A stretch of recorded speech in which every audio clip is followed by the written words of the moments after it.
Om Nithyananda Paramashivoham. Om Nithyananda Paramashivoham.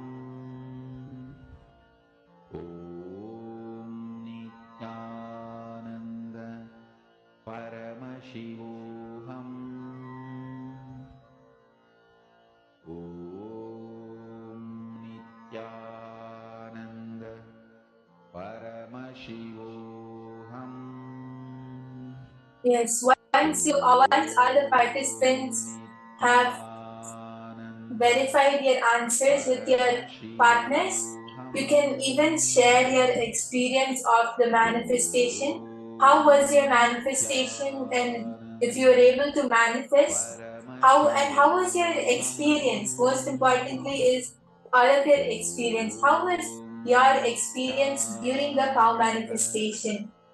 Did you actually feel the lightness in you, and were you able to feel that you were able to feel your presence? You can all share your experience of the manifestation.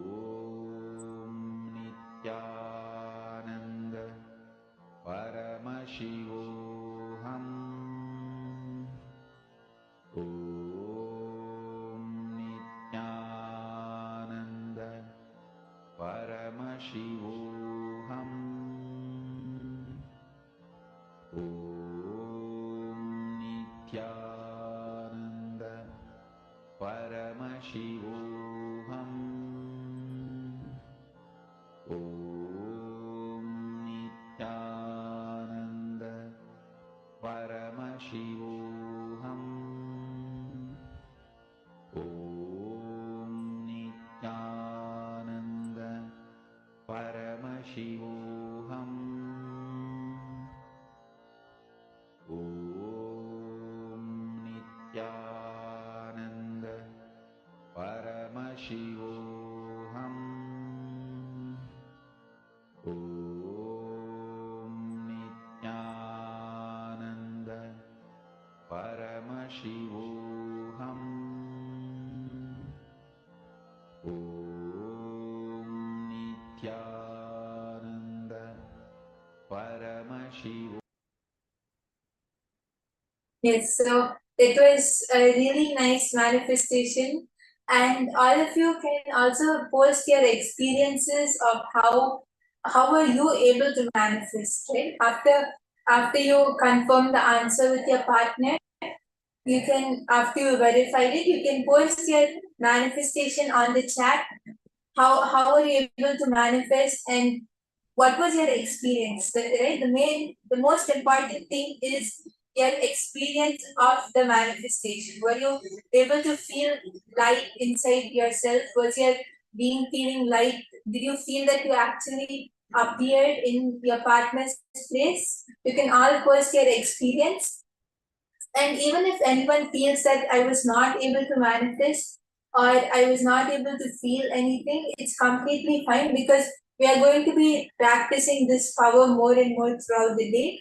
And just the decision to sit and manifest by itself is a manifestation, because Swamiji is waiting to flow through all of us. And the moment we give a yes to Swamiji, the moment we say yes to Swamiji to manifest through us, at that time itself the manifestation starts happening. It might take some time to be shown outside and to be projected outside, but the manifestation starts. And now we're going to be moving on to the next session, where we will be learning from Swamiji about what is karma.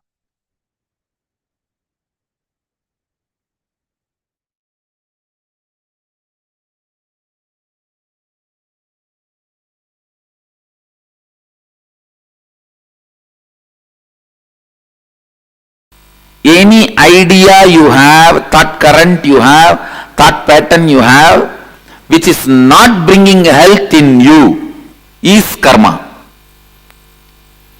Wealth, any thought current, any thought pattern you have, which is not bringing wealth, what you want to cause as your reality in your life is karma. Anything which is not letting you cause your reality,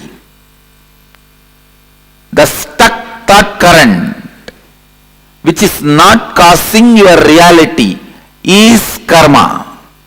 Understand? It can be in the field of your relationships, in the field of your wants, in the field of your needs, in the field of your contentment, in the field of your completion, whatever may be the field, in any field, the thought current in which you are stuck, thought pattern in which you are stuck is karma. Listen, it may be a beautiful, profound, logically convincing theory which you read in a great spiritual book or heard from a great spiritual teacher. Anything which is not liberating you, anything in which you are stuck is karma. Please understand. You might have heard those theory, those belief, those truth from whoever it may be. You might have heard, you might have been thinking, you might have been analyzing, you might have read, you might have been internalizing. Any thought current which is not letting you cause your reality is karma.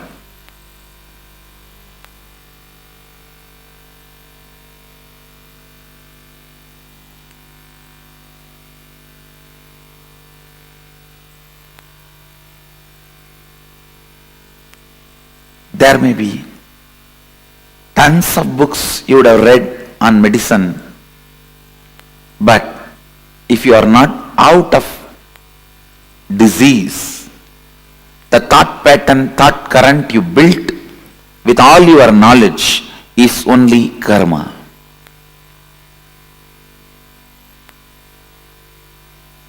There may be tons of life solutions for every situations you may know,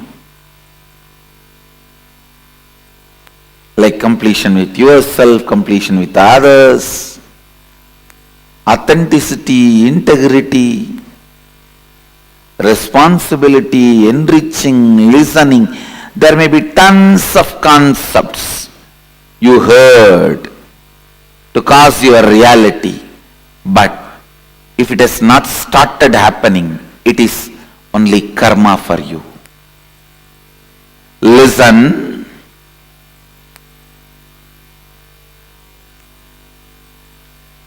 It means still somewhere your logic is not opened up. Any thought current which makes you feel stuck, suffocating, caught, is karma.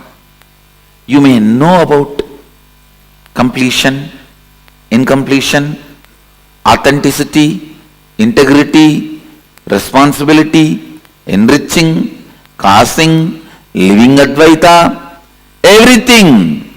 You might have heard all those concepts, enjoyed them logically. But if you are still stuck with some thought pattern which again and again brings you back to the same state, if you have not caused your reality, be very clear, all these thought trends and thought currents and definitions, everything is just karma for you.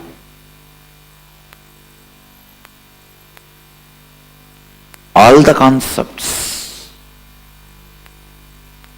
So karma is not just one part of you. It is the whole net on which you are bound.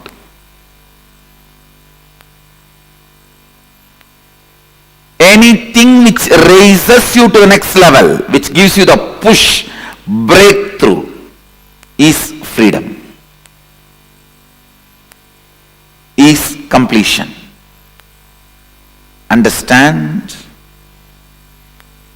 if you have come expecting definitions about karma, whether it is Pitrudosha, Nagadosha, Sarpadosha, Snake dosha,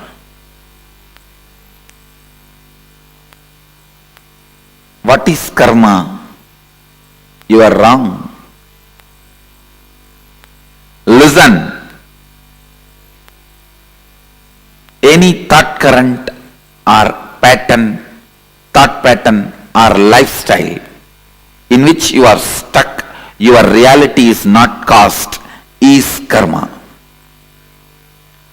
Any thought current, thought pattern which gives you a breakthrough, push to the next level of your reality, which is making you cause your reality, is liberation, is completion.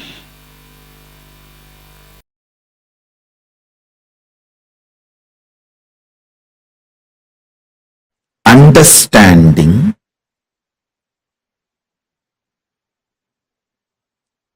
the cosmic flow of life,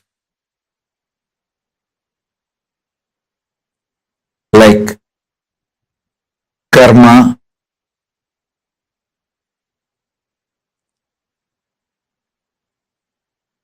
naturally takes its own course of life. Listen to every truth I am revealing. Understanding the natural flow of life means knowing people who harm you will get their karma back.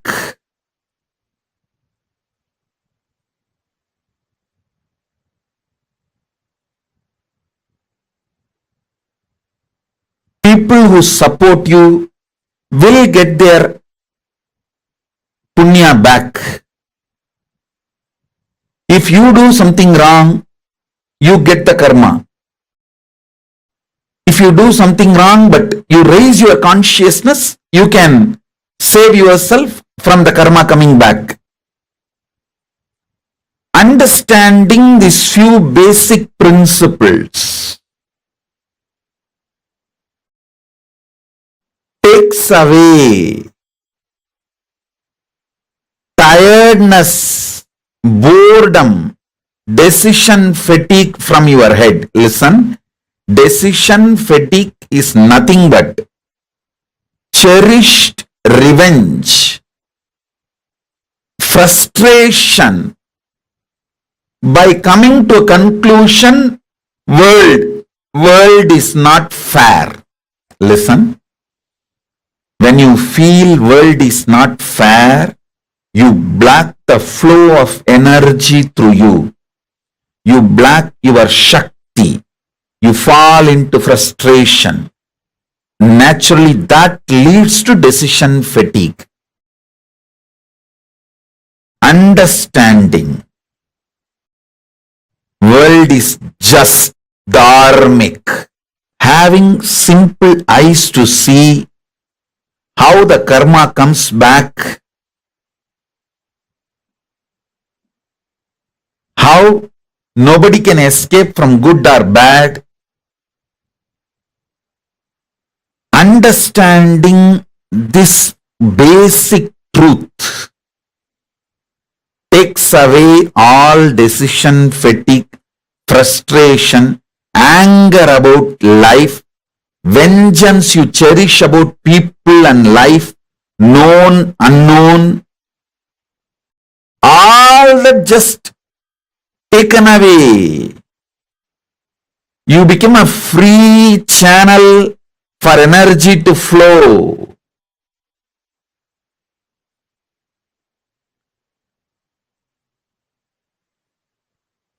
Listen.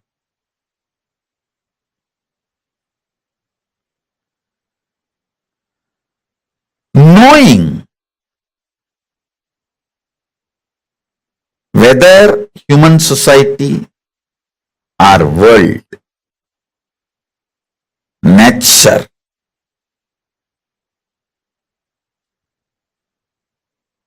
everything known and unknown flows as per dharma. I tell you guys, it is this clarity, just because of this clarity, karma naturally goes back to people. I don't initiate new karma. See, listen carefully.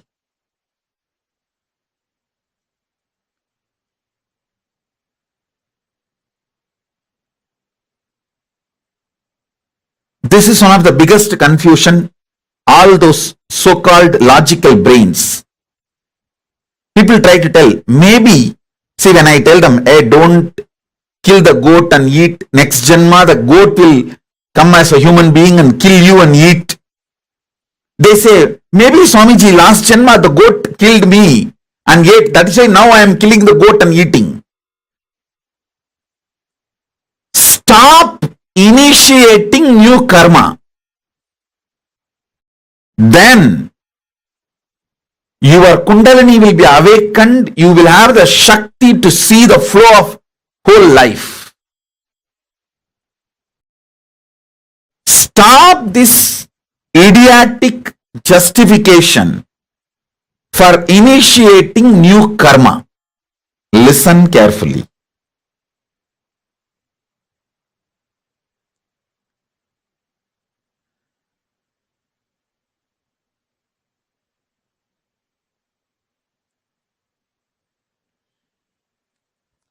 When I realized the flow of dharma and flow of karma,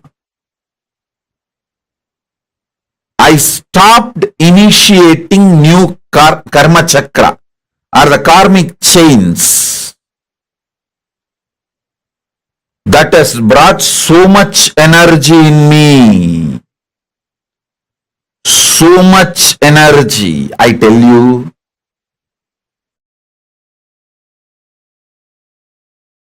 Every time I start having larger visualization, larger plans, larger work. Every time when people try to hit me, persecute me, I flare up and become larger than their imagination.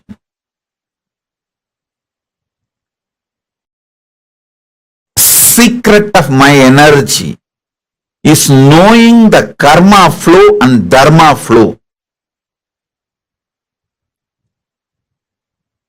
I just know you don't need to initiate anything to take revenge on people. Initiate, focus everything to protect you and creatively contributing. That's all. You protect yourself, for that you can do everything. And go on contributing creatively.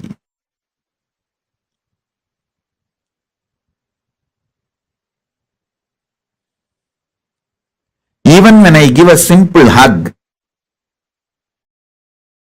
it is absolutely creative. I just want to lubricate that being's inner space with my love and compassion and acceptance, so it can flower into a beautiful, powerful being. Same way when I scream, I just carve that being to become a god in every level. I stop just with these two. Maximum I protect myself and I go on contributing creatively, because I am assured inside me experientially about the flow of the dharma, flow of the karma. I do not have a cherished vengeance, cherished anger, cherished violence. All of you should know. You may not have cherished anger towards one person, but you may have a whole against the whole system. You may have a cherished anger and violence against the whole humanity, against the whole economical system, against the whole currency system. When you cherish the anger against the whole system, or the organization you are working for, or the career you are doing, or the clients you are having, you may have anger towards the whole system. Even that gets you decision fatigue. When you cherish anger towards one person, it's called vengeance. When you cherish anger towards unknown system, it's called frustration. Vengeance and frustration both brings decision fatigue in you.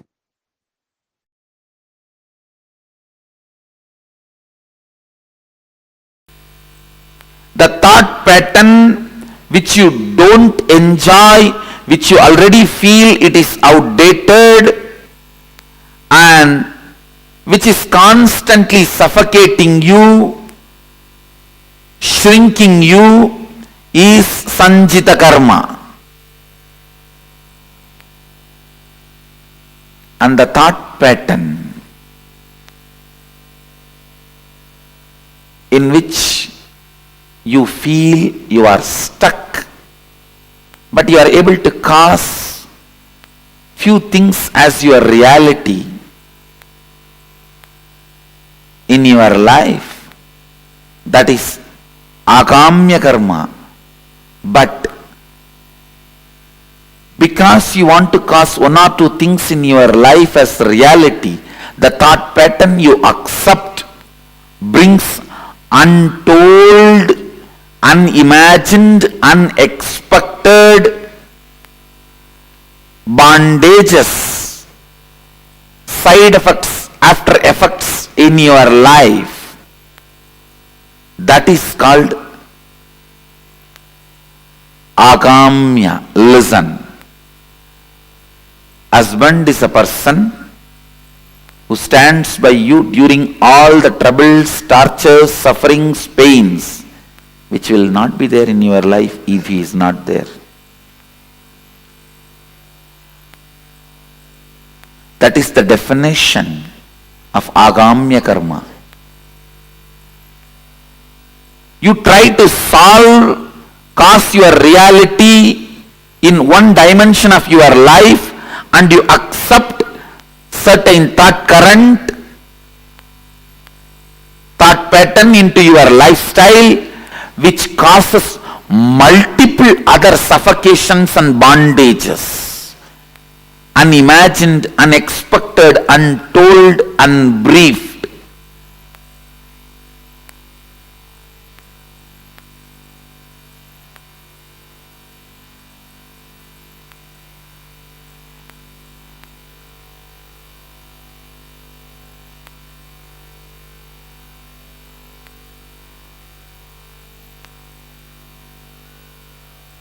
Understand?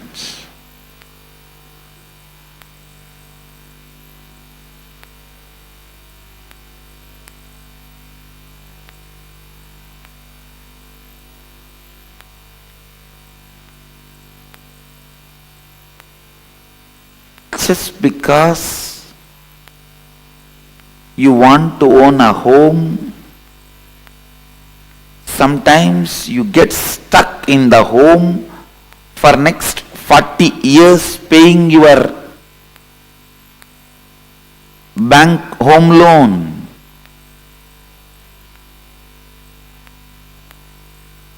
You want home. That's the reality you want to cause. But when you cause that reality, the thought current you accept and assume on you, the responsibility you bring upon you, can suffocate and bind you in unimagined, unexpected, untold, unseen multiple ways. This is the example for agamya. Prarabdha means not ready to allow either the outdated suffocating thought pattern or the thought pattern which causes your reality partially, deciding boldly to go on renouncing any thought current, thought pattern, even if you suspect them that they are not going to cause your reality completely. If you go on discarding, the discarding will become a lifestyle. That discarding thought pattern, thought trend, thought current is prarabdha.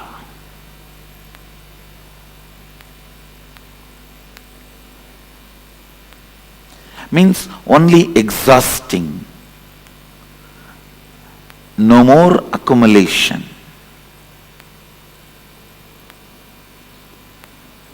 Waking up to the reality. Any thought current, any thought trend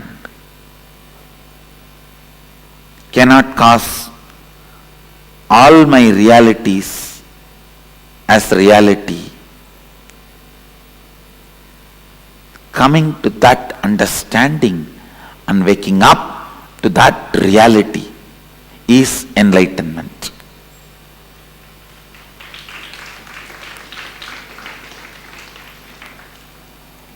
Not ready to be stuck in any thought current is the liberated thinking current.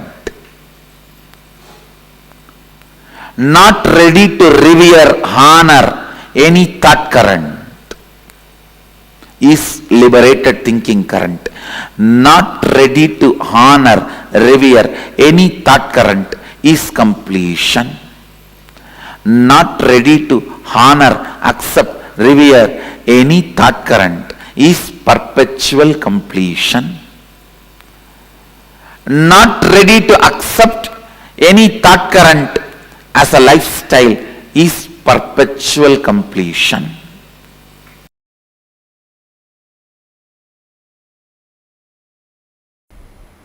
However, you understand, the cosmos does not record anything other than violence.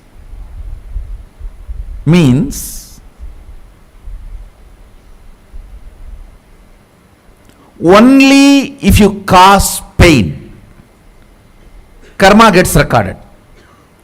Other than violence, nothing is recorded as karma. For example, somebody goes and steals $2 billion from a multi-billionaire, and that fellow is loaded with trillions of dollars. He doesn't care. No time to punish him. Come on, let's earn more. He goes out. He doesn't bother. You don't get karma. And you go to a homeless guy and steal few pennies. That fellow rolls on the ground and cries. You get karma. Karma is not the quantity or quality of the action you performed. It only the amount of interference or violence you caused. That's all. Listen. I'll go to the origin of the universe. Please understand. Now, I am giving you cosmic legal opinion. I commit with you, I will be completely integrated to the original truth. Because many of you make many decisions in your life based on my legal opinion. With that responsibility I am talking to you.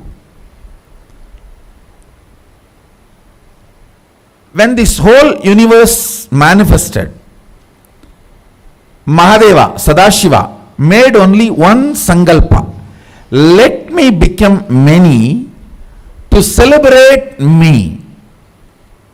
Listen, it means the first principle is let us all coexist. That's all. The primary principle, let us all coexist. Other than the violence of breaking this, let us all coexist, nothing is considered as karma.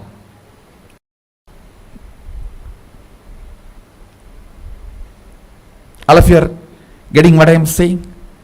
See, that infinity, when it decided to manifest as this universe and as all of us, only principle it declared is, let me become many to celebrate me.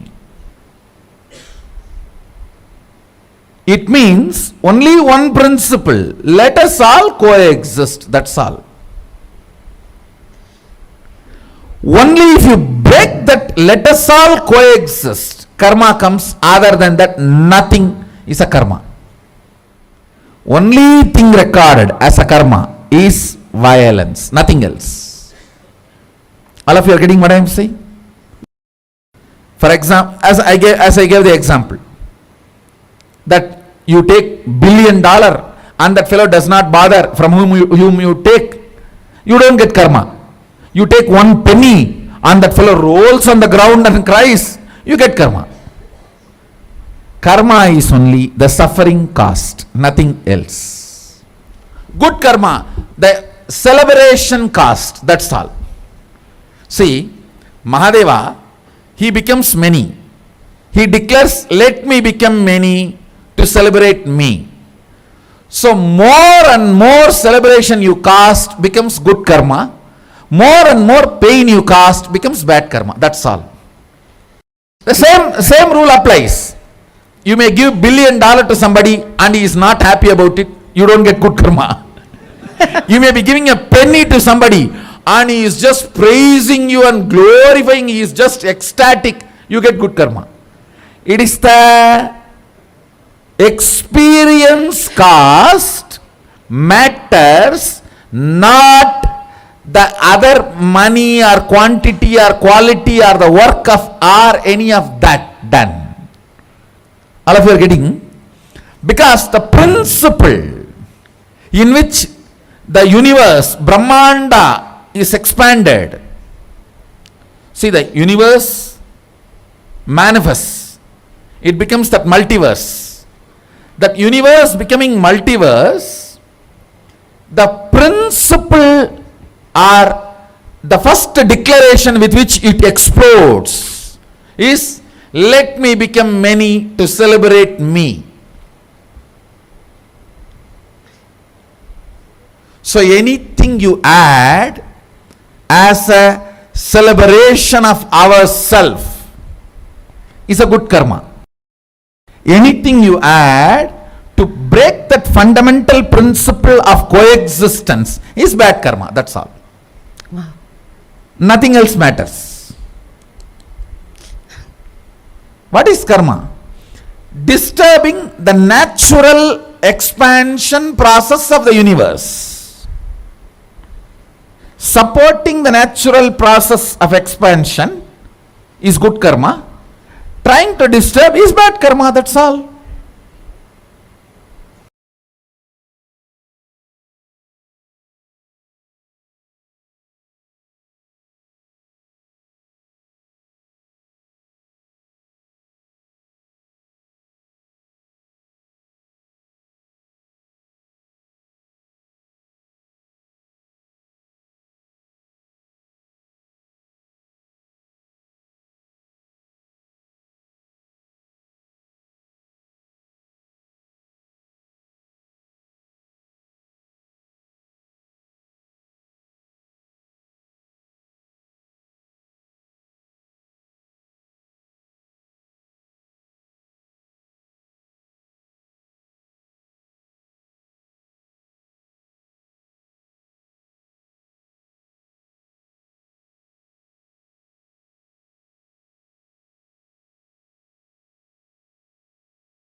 The very word karma has so many different misconceptions, misconstrued meanings today.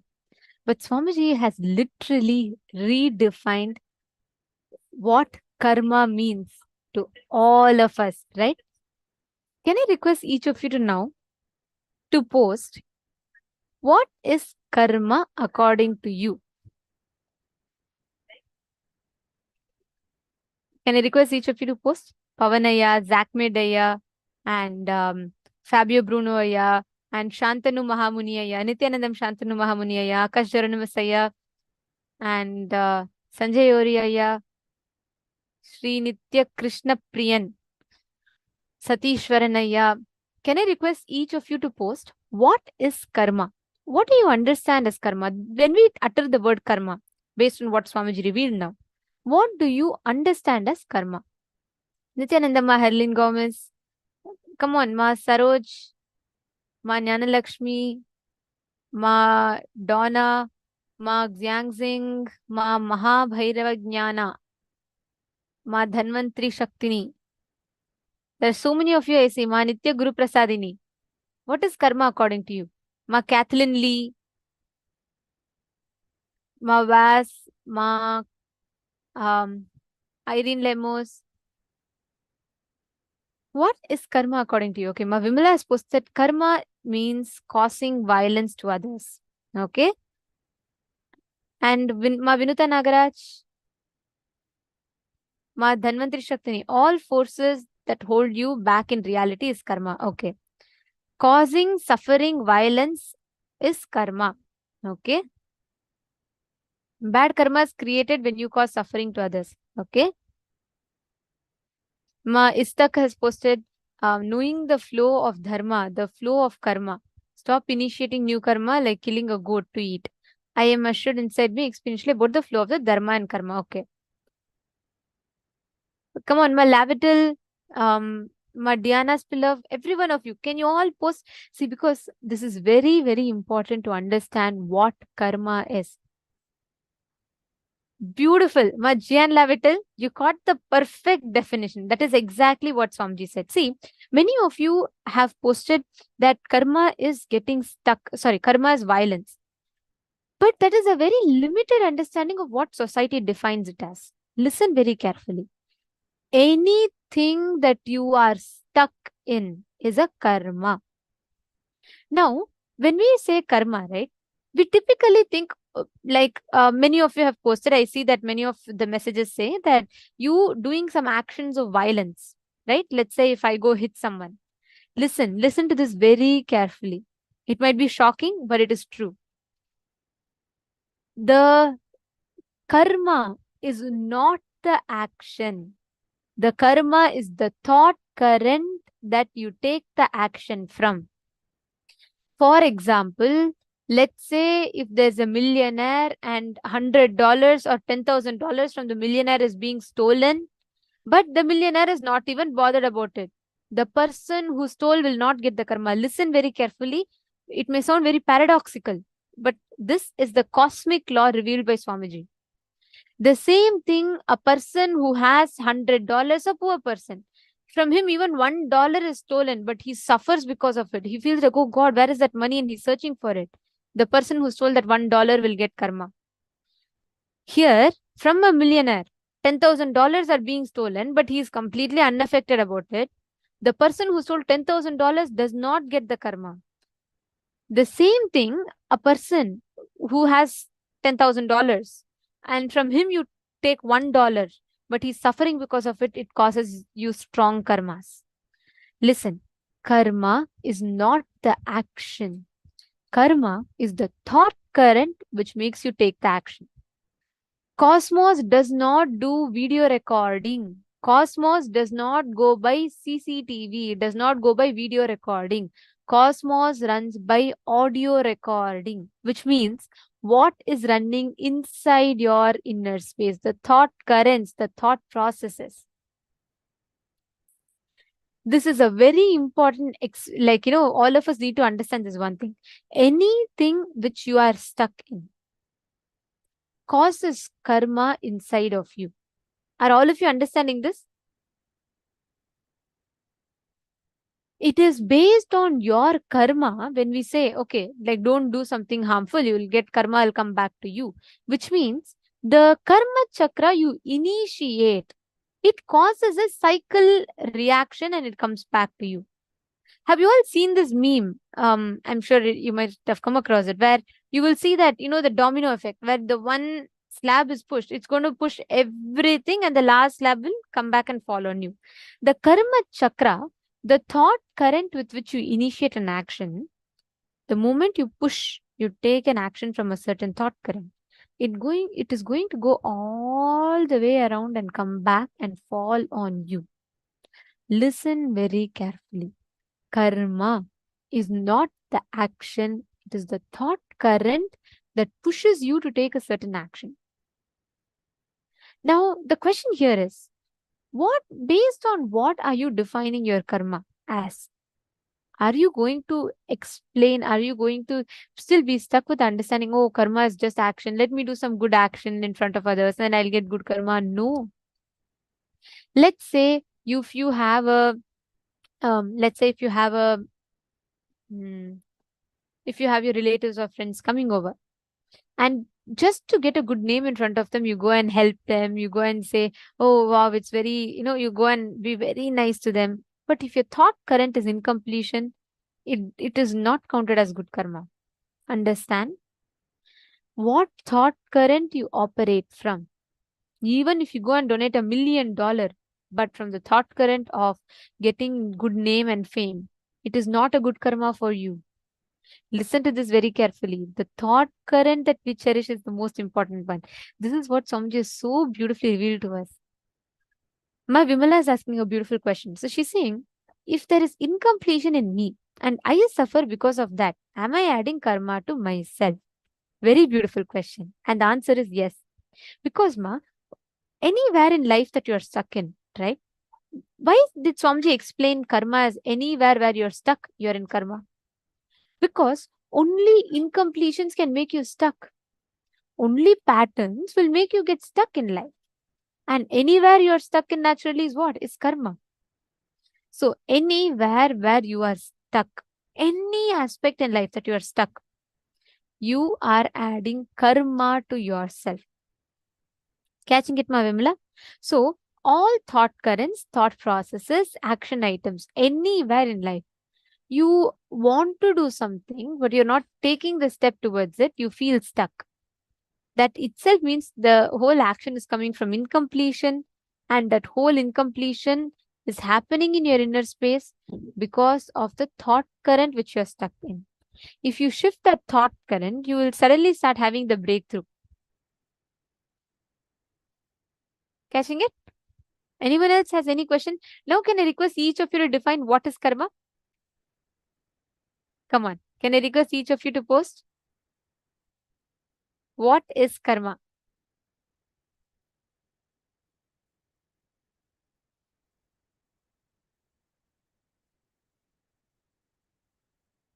Karma is an action happening, even thought is karma. Okay, Shantanu Mahamuniyya. Okay.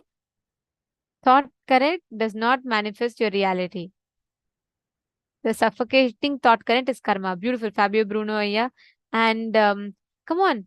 All the others. Akash Jeronimus Ayya. Everardo Alfaro Ayya.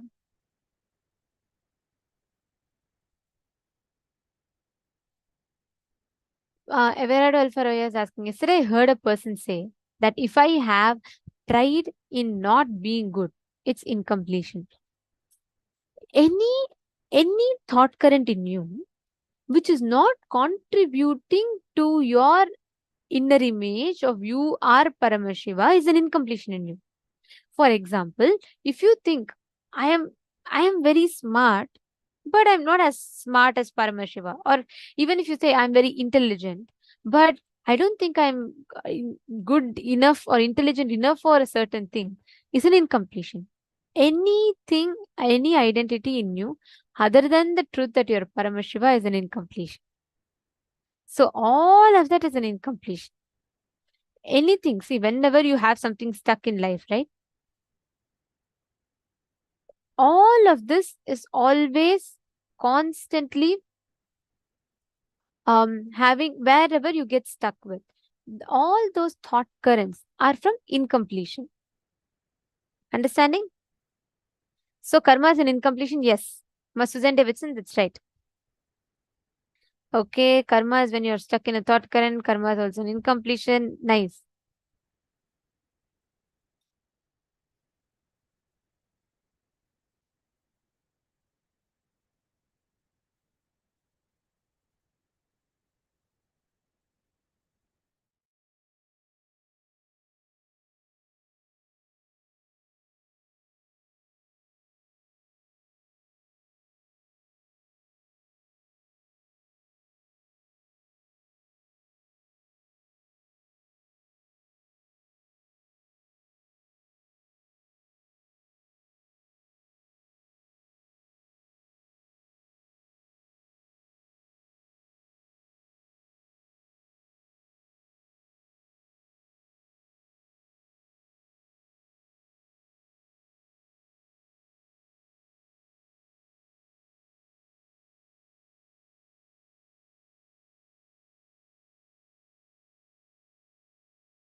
Yes, sorry for that. Okay, and then there's one more question from Ma Xianging Zhao. So Ma Xianging Zhao has asked, "Dear teacher, it's a bit unclear. One of my students, I recommended her to come to class, and after a few sessions, she was very angry and deleted me. The caregiver and the related personnel. Did I gain karma?" Okay, good question. See, Ma, like I said, the action does not. Okay, I'll give you an example. Ma Xianging Zhao. Listen to this carefully. Let's say the child, a small child, is going to the fire. I want you to answer this question for me, okay? Ma Xianging Zhao. Let's say a small child, it is thinking fire is something beautiful, so it is going to touch the fire, okay? The mother is telling, don't go to the fire, don't go next to the fire. The child is like, no, I will go, I want to go, I want to go. It is throwing a tantrum. The mother is saying, no, it will burn you, don't go. The child is still saying, no, I want to go. Now, let's say the mother slaps the child and drags the child out of the room and locks him out of the room so that he doesn't go to the fire. Do you think the mother will get the karma of causing suffering in the child? What do you think? Ma Xianging Zhao. Could you let me know the answer? All of you can answer. Do you all think the mother will get karma of causing suffering in the child? Because naturally, when the mother hits, the child is going to cry. So, what do you all think? Okay, Ma Dhanvantri Shakti is saying no. Why do you think no? Okay, Ma Swatli, why? All of you putting no? Okay, why?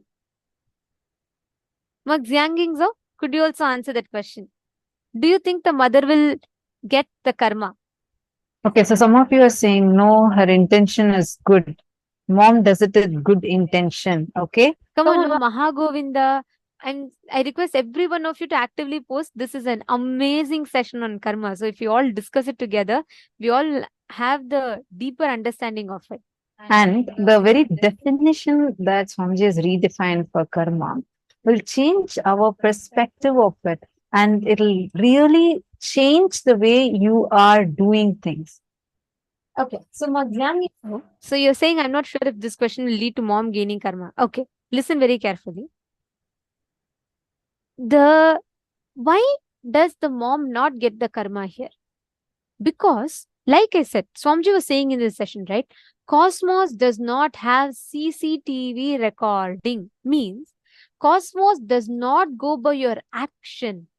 Cosmos goes by your intention of that action. Here, if your intention is to enrich the other person, listen very carefully.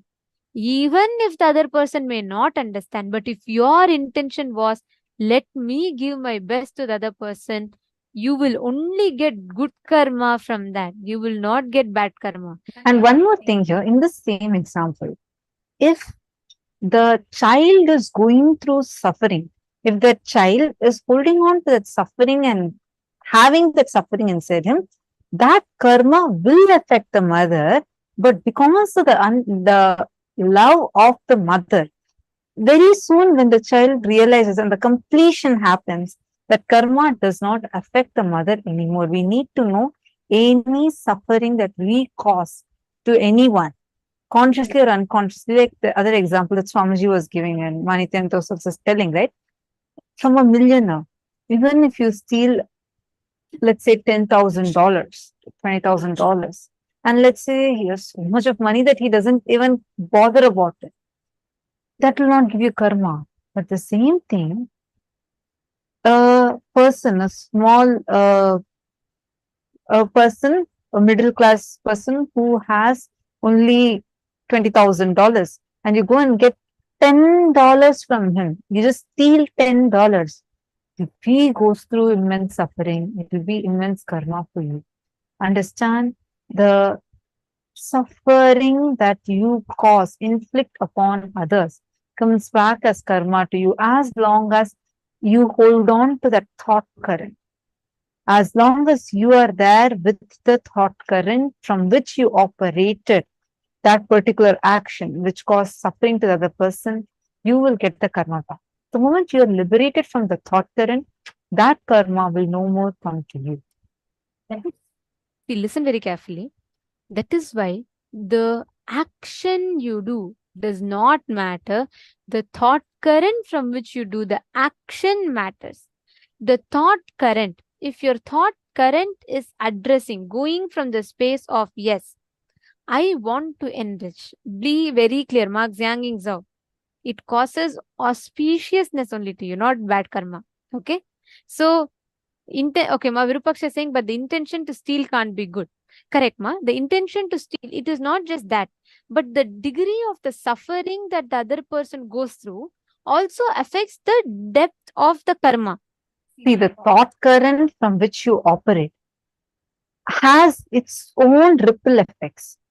See, for example, have you all seen in this like Disneyland and they blow certain bubbles with a certain shape. So when the wand is in heart shape, it will create like heart shaped bubbles. If it's in circle shape, it will create circular bubbles. If it's like in an oval shape or sometimes like a flower shape, it will create different shaped bubbles. How the shape of the bubble wand, which they dip it and they, you blow from it, it creates certain shapes. How the shape of it determines the shape of the bubble, same way, the thought current you have determines the kind of karma situations you're attracting in your life. As long as, see, how many of you see your life is very repetitive? Like you have the same type of patterns, same type of sufferings. You go through the same type of incompletions inside you. How many of you have seen this? Who all has seen this? Tell me. Like what kind of a feeling you had 20 years back?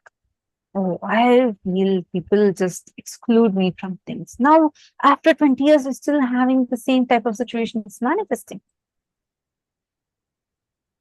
How many of you see that? Understand? That is why, because it's the karmas constantly repeating, like it's like a stuck gramophone. It just goes on repeating, same thing goes on like again and again and again. But only as long as you are sitting with that thought current. The moment you're liberated from the thought current, no more. That particular karma can affect you. Virupaksha, you need to understand one thing.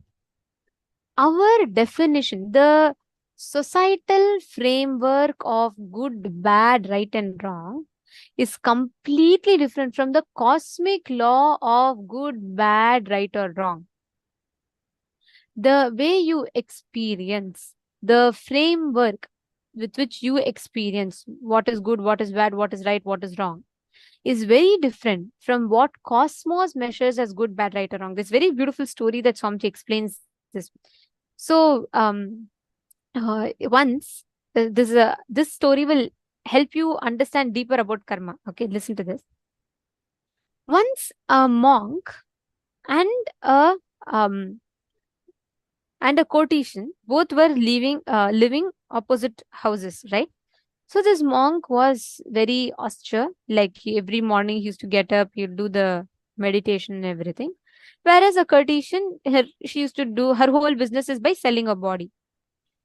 Now, this monk, every time he sees a man entering into that courtesan's house, he will feel very disgusted. He'll be like, what must be happening there? How can someone be so cheap? How can someone, want to sell their body just for money?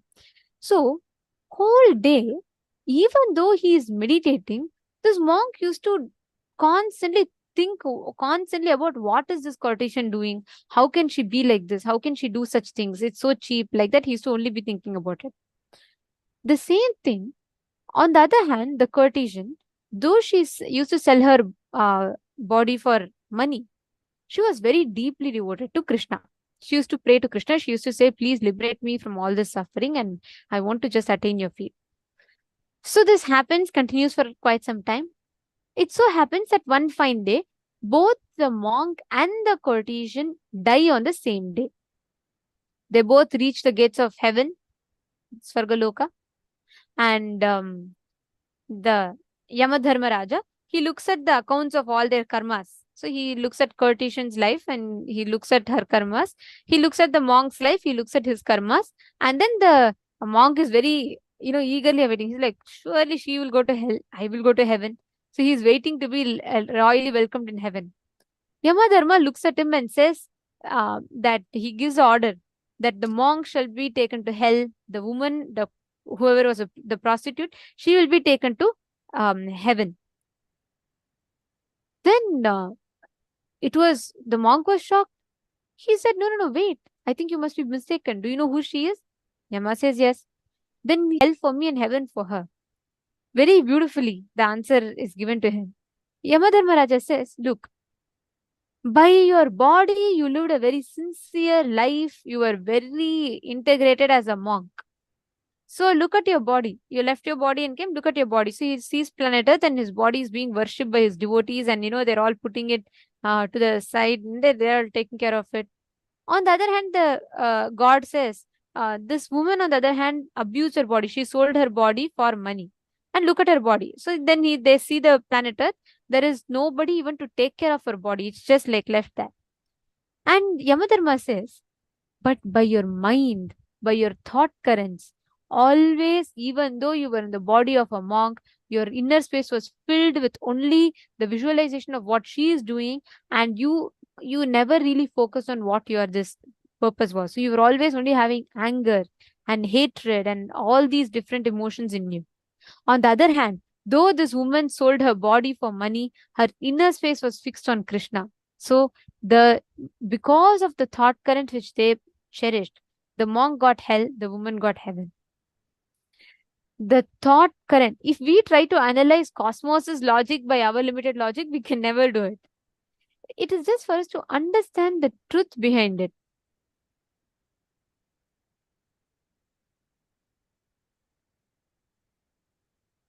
Machingo is asking, okay, so Actually, I just want to add one thing to this example that you're mentioning. See, the one important thing we need to understand is the actions. When we say actions don't matter, you need to be very aware of the thought currents. So, why we have a certain lifestyle given as per agamas, why we have certain lifestyle practices, because only those will help us to be able to live this life through which you will be able to cherish the right thought currents. Your understanding, thought currents are too important.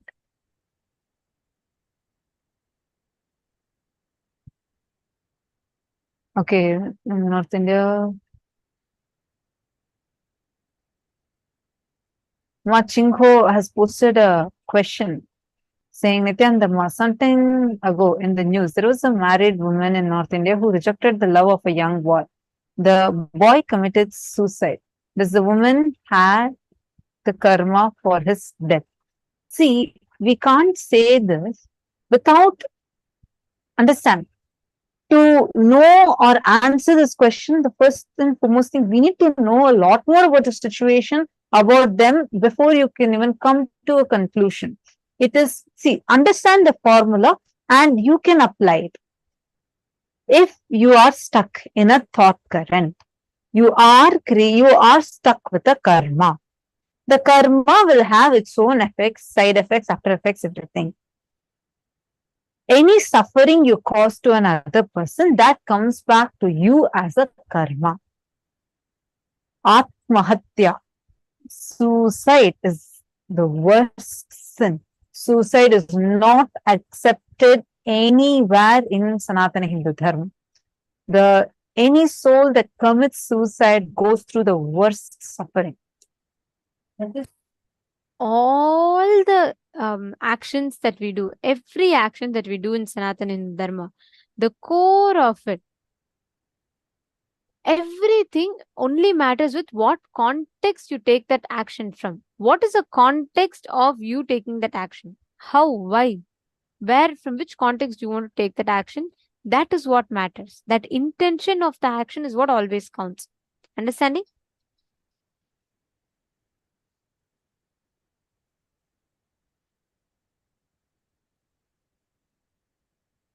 Okay, so Mashvetal Vas is asking, does this mean any action we do with the right intention but cause suffering, still we will not get karma?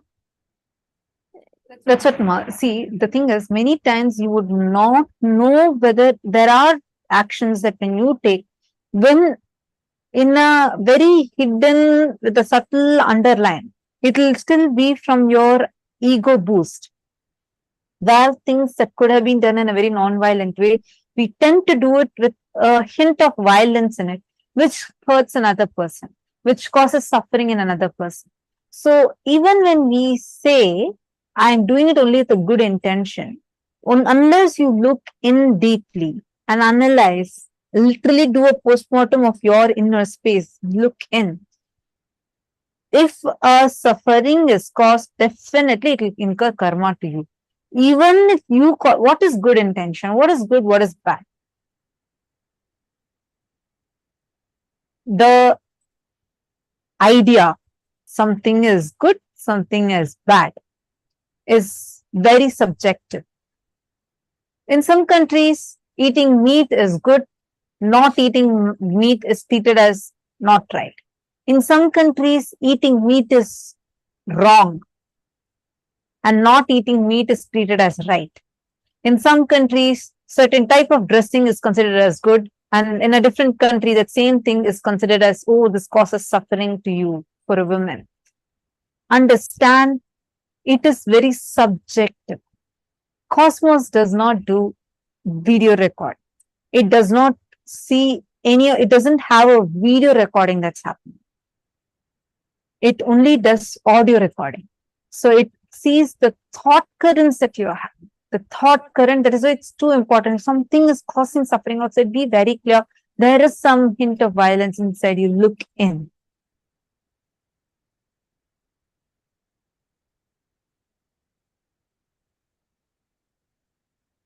Understanding.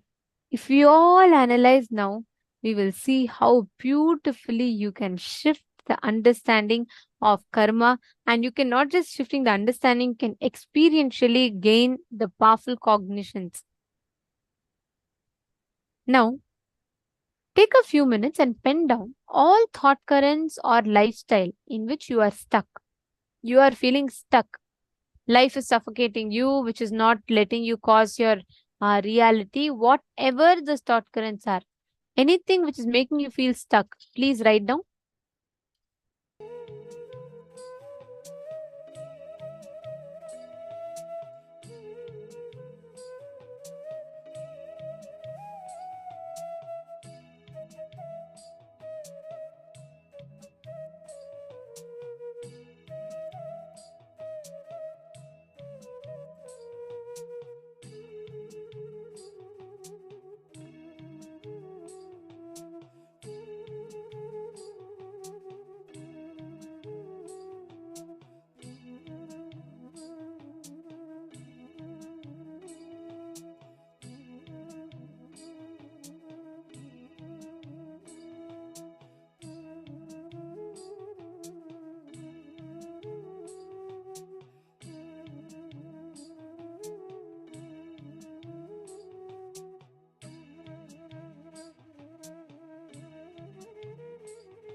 Now, decide to discard these thought currents, decide to make a decision from that space of oneness, intensely manifesting.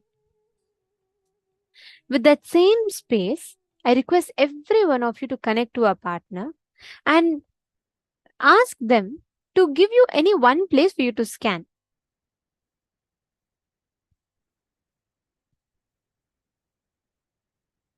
Listen very carefully. The thought current with which you take an action, the thought current with which you initiate an action, that is going to determine what space or what reality you are manifesting.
Paramashivoham.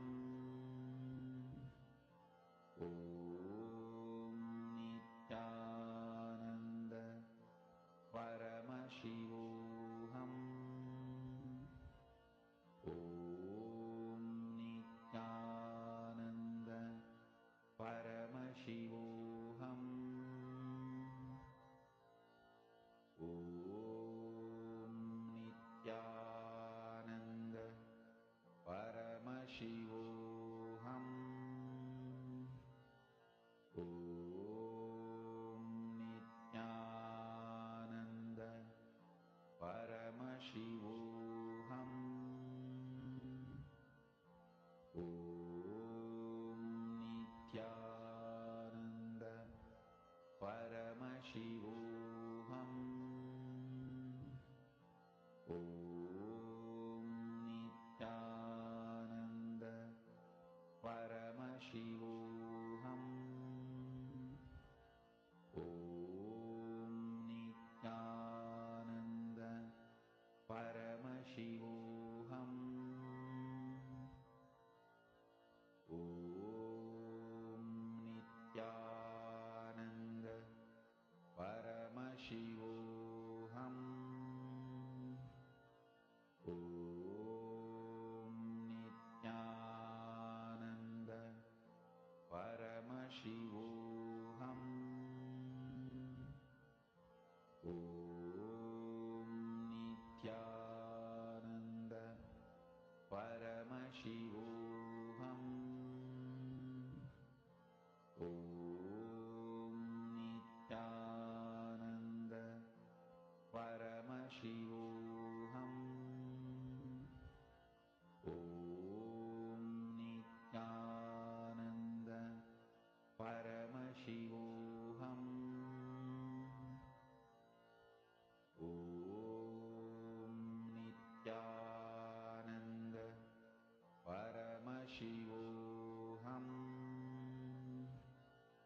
Om Nithyananda Paramashivoham. Om Nithyananda Paramashivoham.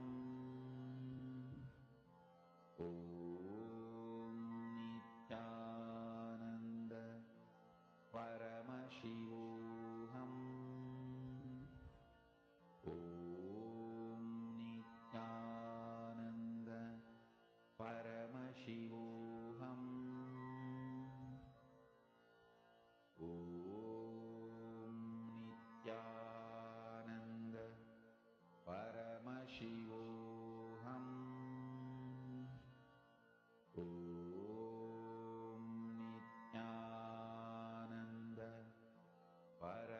Paramashivoham. Om Nithyananda Paramashivoham. Om Nithyananda Paramashivoham. Om Nithyananda Paramashivoham. Om Nithyananda Paramashivoham. Om Nithyananda Paramashivoham. Om Nithyananda Paramashivoham. Om Nithyananda Paramashivoham. Om Nithyananda Paramashivoham. Om Nithyananda Paramashivoham. Om Nithyananda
Paramashivoham.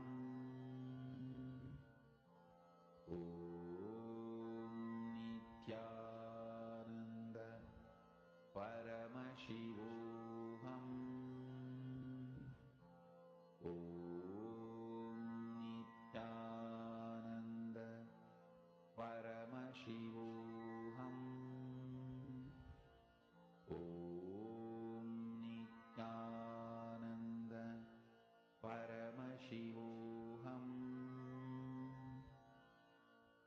Om Nithyananda Paramashivoham. Om Nithyananda Paramashivoham. Om Nithyananda Paramashivoham. Om Nithyananda Paramashivoham. Om Nithyananda Paramashivoham. Om Nithyananda Paramashivoham.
Paramashivoham. Om Nithyananda Paramashivoham. Om Nithyananda Paramashivoham. Om Nithyananda Paramashivoham. Om Nithyananda Paramashivoham. Om Nithyananda Paramashivoham. Om Nithyananda Paramashivoham. Om Nithyananda Paramashivoham. Om Nithyananda Paramashivoham. Om Nithyananda Paramashivoham. Om Nithyananda Paramashivoham. Om